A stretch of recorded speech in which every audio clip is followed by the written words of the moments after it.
Ito magandang hapon kababayan. Nandito po tayo ngayon sa may Cebu City. Cebu. Pupunta tayo dyan. Building niya. Pupunta tayo. Ay pupuntahan tayo dyan. By the way mga kababayan, magko-comment po tayo. Comment po tayo tungkol sa kampanya ng PDP laban at Team Sinuka. Sinuka daw. By the way mga kababayan, ito para sorbe na nangamuti ang Team Suka. So by the way mga kababayan, kung hindi ka pa nag-subscribe sa aking channel, pa-subscribe naman, palike and share ang ating video para man madagdagan ating subscriber. Kung hindi ka pa nag-subscribe, so pa-subscribe naman. At salamat din sa mga subscriber ko na naniwala sa akin. Maraming salamat po sa inyo. By the way mga kababayan, ito na mga kababayan. Resulta na ang survey. Namamayagpag ang Team Suka. Namamayagpag mga kababayan ang Team Suka.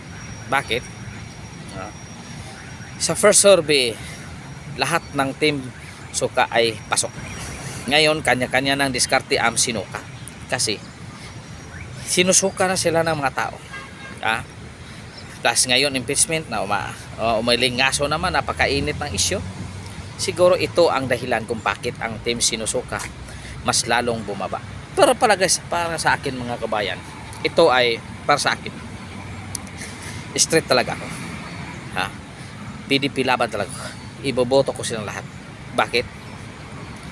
Kasi alam ko ito ang makakatulong sa kampanya ng ating umaabot na presidente na si VP Sara.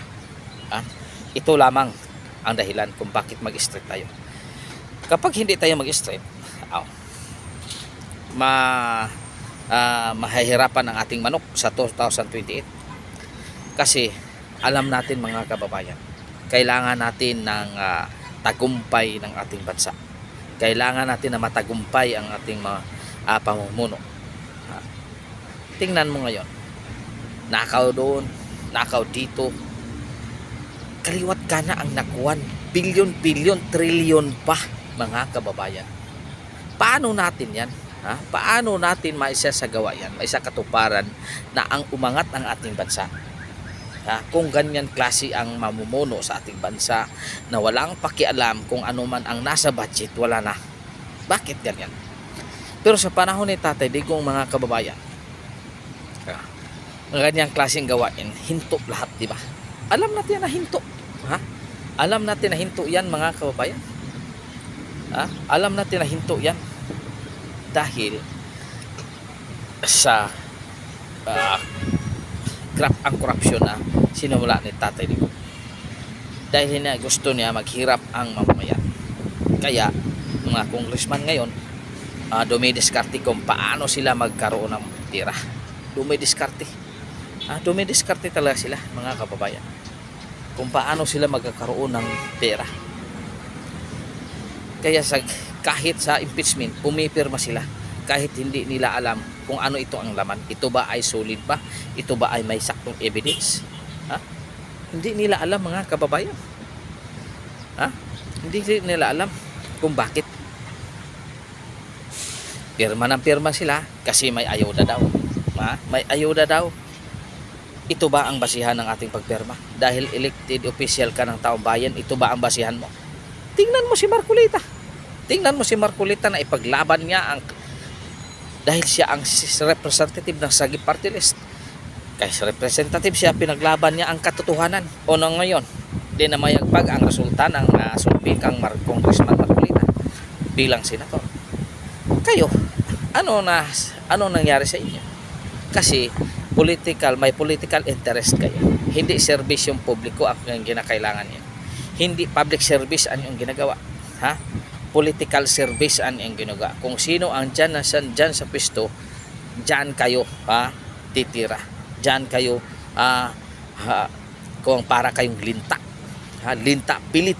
Sisipsipin nyo lahat kung anong meron. Kahit na maghirap ang taong bayan, kayo taong bayan na maghirap, hindi yaman kayo, di ba? Pero yun ang pinapromise ninyo sa taong bayan na kailangan tayong umangat. Paano tayo umangat sa international community kung ganyan klase ang pamumuno ng ating bansa? Paano tayo respetuhin ng ibang bansa? Mismo tayong mga politiko, ganyan tayo. Mismo kayong mga politiko, ganyan kayo magserbisyo.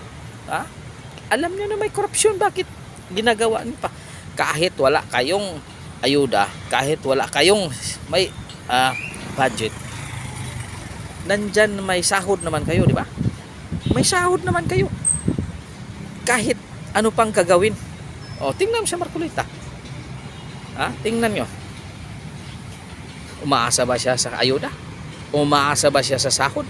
Umaasa siya. Umaasa siya na ang taong bayan nasa kanya. Di ba? Umaasa siya na ang taong bayan nasa kanya. Hindi siya umaasa na mabigyan siya ng ayuda. Mga kababayan, hindi siya umasa na mabigyan siya ng ayuda. Kaya ganito tayo, mga kabayan, solid tayo, PDP laban tayo. Huwag nang patumpik-tumpik pa. Itudo na natin lahat ang suporta sa kanila. Mga kababayan, ganyan na ba lang tayo kawalang hiya? Ganyan na labang tayo kawalang hiya? Susuportahan natin ang mga taong walang hiya? Paano na ang ating mga anak sa susunod na henerasyon kung nandyan ang mga taong yan? Pina-comment pa ng Supreme Court, hindi pa nag-comment. Ano na ngayon? Ano na kaya ngayon ang resulta? 14 days na, 10 araw lang ibinigay sa kanila, pero ni Supreme Court hindi sila nagbigay respeto. So ano na mangyari ngayon sa kanila? Hinto ang budget ng 2025. Tapos takutin pa ninyo ang Supreme Court na ay isara lahat ng department ng gobyerno. Bakit isara? Diba? Ibig sabihin wala kayong magagawa. Diba? Yan kasi ang nangyari sa atin, mga kababayan. Yan ang mangyayari sa atin kapag ganyan tayo. Ganyan tayo. Atat na atat tayong sumuporta sa taong walang hiya. I-boycott nyo ang mga taong to. Kung pupunta sa inyo, huwag nyo pansinin. Huwag nyo pansinin. Kung may ibigay, tanggapin nyo. Ating pera niyan. Pera natin yan. Hindi sa kanila. Hindi na sa kanilang pera yan. Ating pera yan. Tawang-tawa pa pamimigay para sa ibig sabihin sa kanila. Parang parang nilagay sila sa langit, sa kawanangan. Lumilipad ang kanyang buhay sa kawanangan para ibig sabihin, ito na, talo na kami, mananalo na kami. Nalola. Paano kayo mananalo? Kami, boycott kayo. Solid kami, PDP laban kami. Solid kami, Duterte. Yan ang tandaan ninyo. Wala kaming ibibigay o sino ang politiko na ipasok namin dyan. Alam namin may mga balingbing dyan. Maraming salamat po, mga kababayan. Subscribe na, mga kababayan. God is good all the time. All the time, God is good. Reaching your kaninyong tanan, mga kababayan. Maraming salamat po.